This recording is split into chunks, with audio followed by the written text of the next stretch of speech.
Salam əziz müəllimlər. Bugünkü buraxılışımız metodika və pedaqogikaya həsr olunur. Aynur Rüstəmovanın təqdimatında şagird yönümlü təlimdən danışacağıq. Salam Aynur xanım.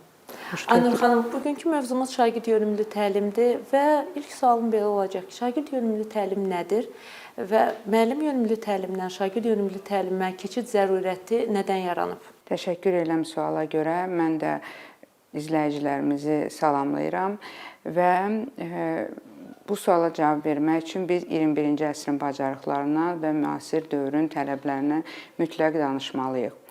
Bildiyiniz kimi 21-ci əsr dinamika əsridir. Burada insanlara yumşaq bacarıqların formalaşdırılması, insanlarda müstəqil öyrənmə bacarıqlarının formalaşdırılması çox vacibdir. Bu nöqteyi nəzərdən belə bir zərurət yaranmışdır ki, müəllim yönümlü təlim, şagird yönümlü təlimlə əvəz edilsin deyə bilmərik, amma daha çox üstünlük şagird yönümlü təlimə verilsin. Şagird yönümlü təlim nədir? Şagird yönümlü təlim şagirdin öz maraqlarını, məktəbdə öyrəndiklərini və həyatda baş verənlərlə, həyatda gördükləri ilə əlaqələndirilməsinə xidmət edən bir təlim modelidir. Ümumiyyətlə, müəllim yönümlü və şagird yönümlü təlimin hər ikisində mərkəzdə şagird dayanır. Çünki istənilən halda müəllimin də, məktəbin də yetişdirdiyi, öyrətmək istədiyi şagirddir və məqsəd şagirdi cəmiyyət üçün, dövlət üçün yaxşı vətəndaş və yaxşı insan yetişdirməkdir. İstər müəllim mərkəzlidə, istər şagird mərkəzlidə məqsəd şagirdi yetişdirməkdir. Burada fərq müəllimin öyrətmə prosesindədir və eyni zamanda şagirdin öyrənmə prosesindədir. Müəllim mərkəzli və ya müəllim yönümlü təlim modelində biliklərin ötürülməsi müəllim tərəfindən baş verilir və biliklərin qədəri də müəllim tərəfindən müəyyənləşdirilir.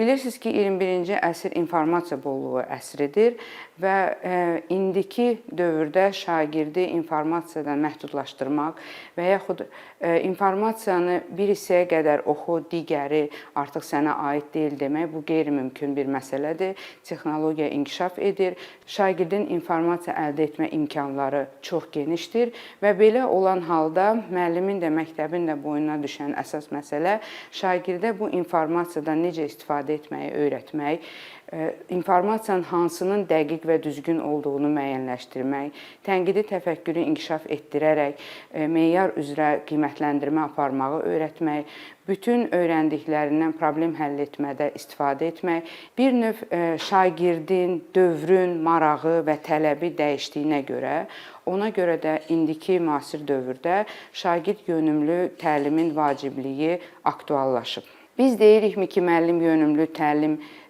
doğru deyil və yaxud da ki, buna qətiyyən müraciət etmək olmaz. Xeyr, əsla bu belə deyil. Sadəcə yalnız müəllim yönümlü təlim modelindən istifadə etməklə gəncləri müasir dövrə, müasir həyata hazırlamaq çox böyük çətinlik yaradır.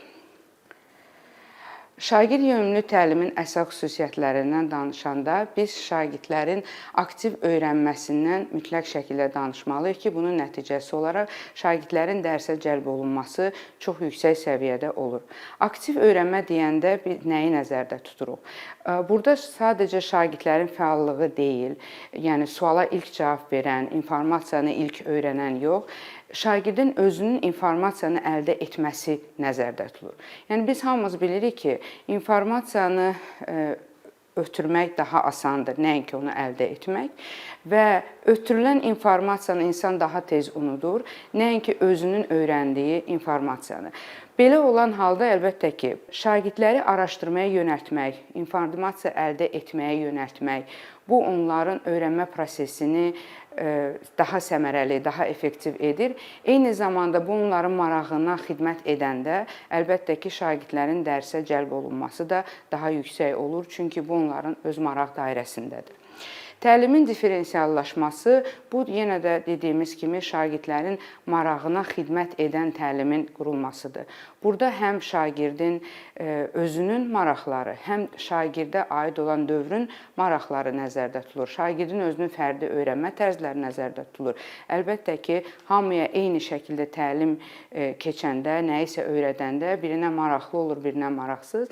Amma öyrənmə tərzlərinə istinadən əgər biz təlimi qururuqsa, burada yenə də şagirdlərin dərsə cəlb olunması yüksək olur və onların öyrənmə prosesi daha səmərəli və daha effektiv olur.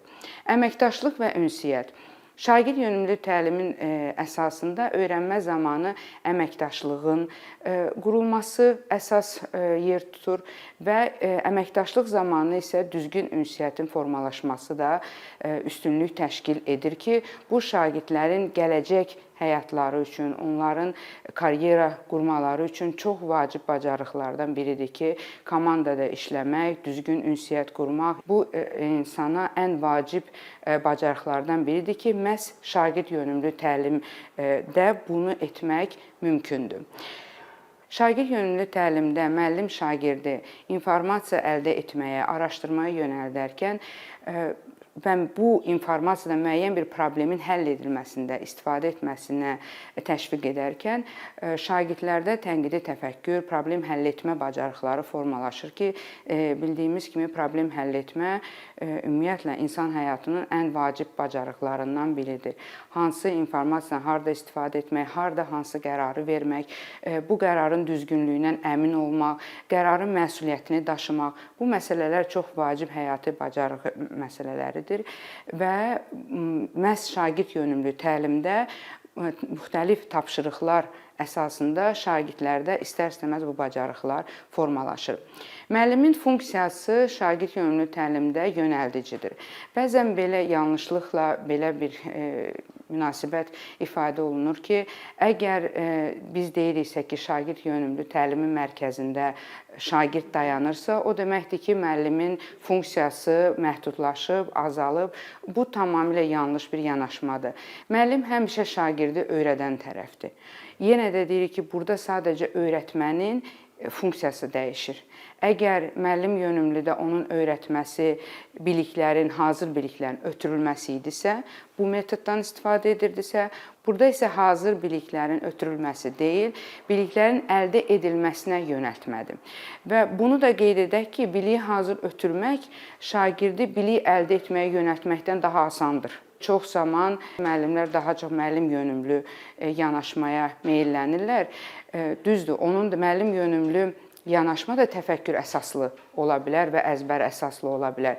Yəni, baxmayaraq ki, təfəkkür əsaslı müəllim yönümlü model o da səmərəlidir, amma o da müasir dövrün gənclərini inkişaf etdirməyə, yetişdirməyə kömək etmir. Və müəllimin şagird yönümlü təlimdə fasilitator rolu oynaması, yönəldici rol oynaması müəllimin işini daha da məsuliyyətli edir və daha fərqli məsuliyyətli edir desək, daha doğru olar.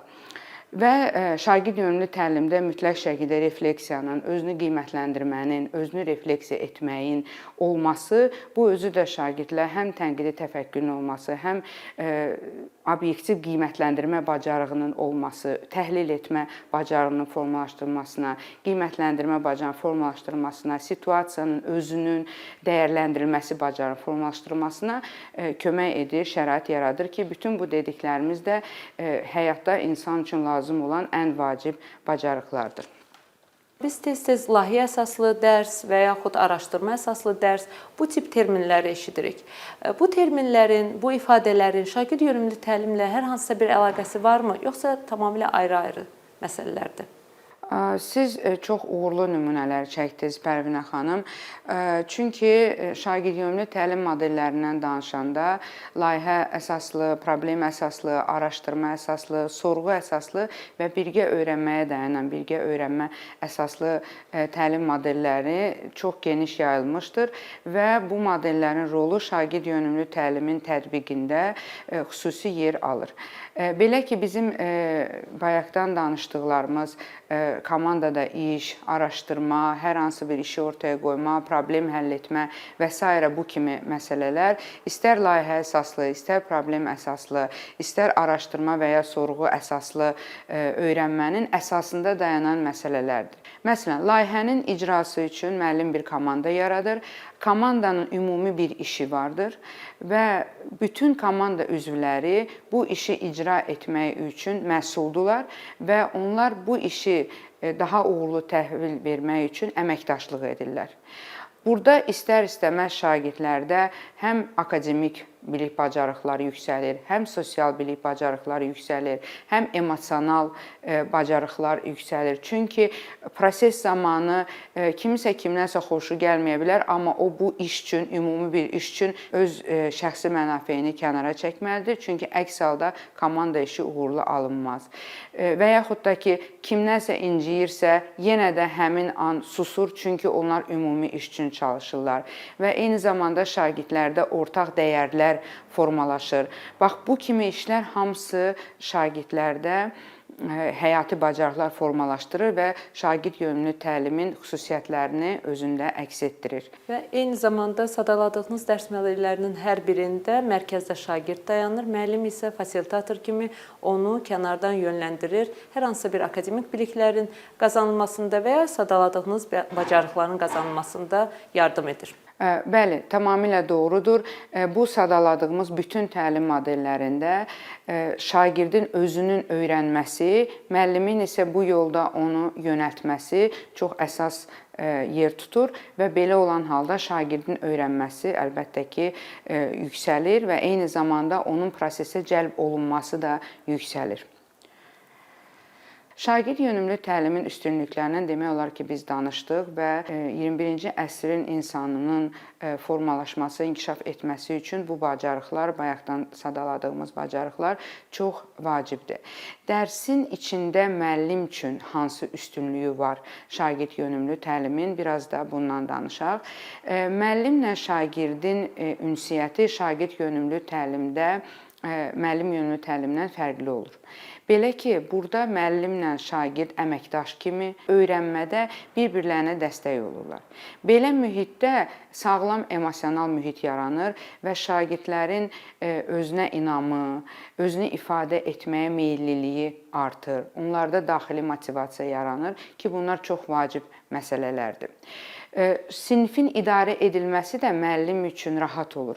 Çünki burada bir dinamik idarə etmə, çevik idarə etmə olur. Müəyyən qaydalara əsaslanan, eyni zamanda şagirdlərin problem həll etməyə yönələn sinif idarə etməsi müşahidə olunur ki, müəllim üçün bu prosesi asanlaşdırır. Bütün şagirdlərin öyrənməyə cəlb olunması bu ümumiyyətlə müəllimin uğuru deməkdir. Müəllimin şagirdlərin hamısını prosesə cəlb edə bilməsi bu hər müəllim üçün nailiyyətdir deyə bilərik. Çünki bu prosesdə şagirdlər akademik bilik bacarıqlarının üzərində işləyirlər, təlim nailiyyətləri yüksəlir, hansı ki müəllimin yaxşı müəllim olması məhz bununla ölçülür. Və bu görülən işlərlə müəllim özünün nailiyyətlərini, eyni zamanda sinifinin təlim nailiyyətlərini yüksəltmiş olur. Eyni zamanda dərsdə fənlərarası və həyatla olan inteqrasiyanın yaradılması və şagirddə onun öyrəndiklərinin harda tətbiq edəcəyini bilməsi, yəni bunu açıq-aydın görməsi, bu özü də şagirddə dərsə daha çox maraq yaradır. Və şagirdin dərsə marağı artdıqca onun öyrənməsi də əlbəttə ki, yüksəlir. Ümumiyyətlə, yəni bu sübut olunmuş bir fikirdir ki, insan nəyi nə üçün etdiyini biləndə onun öyrənməsi də yüksəlir və onun prosesə marağı da artır. Və şagird yönümlü təlimdə buna şərait yaratmaq çox rahatdır. Şagirdlərin dərsdə aktiv iştirakını təmin edən metodlardan əgər danışsaq, rahatlıqla deyə bilərik ki, interaktiv təlimin bütün metodlarını biz bura aid edə bilərik. Çünki interaktiv təlimin metodlarının hamısının mahiyyətində şagirdin özünün öyrənməsi, fikir bildirməsi, emosional olaraq düzgün ünsiyyət qurması və s. kimi məsələlər dayanır. İstər debat olsun, istər müzakirə olsun, istər sual-cavab olsun, qrup şəklində işləmək və yaxud cütlərlə işləmək, hansı formada olursa olsun, şagirdin bu metodlardan istifadə edərək öyrənməsi bu şagird üçün uğurlu nəticə ilə nəticələnir. Şagirdin təlim nailiyyəti yüksəlir, istər akademik nöqteyi nəzərdən, istər sosial-emosional nöqteyi nəzərdən onun uğurları olur. Bu da əlbəttə ki, hər bir müəllimin arzusu və istəyidir. Aynur xanım, müzakirələrdən və sual-cavabdan danışdınız. Müzakirə və sual-cavab deyəndə hansı məzmunlu müzakirə və ya sual-cavabdan söhbət gedir? Çox yaxşı sualdır. Biz tez-tez müşahidə edirik ki, müəllim məsəl üçün hər hansı bir mətni oxudur, fərq etməz bu hansı fəndə olursa olsun və mətnin içindəki informasiya ilə bağlı, məsələn, hadisələr nə vaxt cərəyan etdi, harda baş verdi və s. bu kimi sual-cavab aparır və bunu şagird yönümlü təlimin bir metodu hesab edir. Əslində isə bu belə deyil. Yəni, hər sual-cavab və ya hər müzakirə şagird yönümlü təlimin elementi olmaya bilər. Niyə görə? Çünki burada əsas məsələ verilən sualın mahiyyətindən asılıdır. Əgər biz şagirdə əzbər yönümlü suallar veririksə və yaxud faktoloji suallar veririksə və yaxud yalnız bu işi görürüksə, kənara çıxmadan, onun fikrini soruşmadan, onu düşünməyə sövq etmədən biz bu müzakirəni və ya sual-cavabı heç vaxt şagird yönümlü təlimin elementi hesab edə bilmərik. Ona görə əslində müəllimlərdən xahişimiz və gözləntimiz odur ki, sinifdə verdikləri sualları, şagirdlərə yönətləri tapşırıqları mütləq şəkildə təfəkkürə nə dərəcədə yönəlik olduğunu ölçsünlər.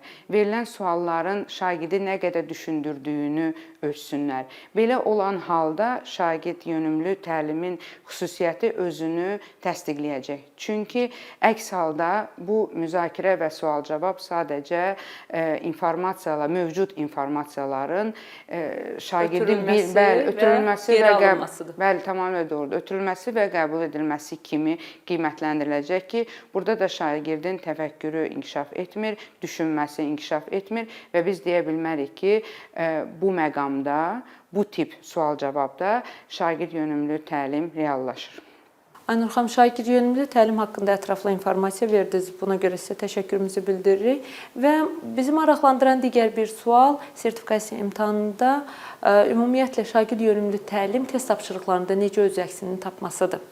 Təhsil verənlərin sertifikatlaşdırılması imtahanında, test mərhələsində şagird yönümlü təlim və bununla bağlı olan digər mövzular, məsələn, müəllimin fasilitasiya bacarıqlarıdır, ümumiyyətlə təlimin qurulması, təşkil edilməsi, bu kimi mövzular situasiya əsaslı tapşırıqlarla ölçülür. Müəllimin sinifdə davranışı, şagirdlə ünsiyyət qurması, emosional bağ yaratması, şagirdə təfəkkür yönümlü tapşırıqlar verib-verməməsi, bu formada situasiya tipli tapşırıqlar kimi bu vaxta qədər ölçülmüşdür.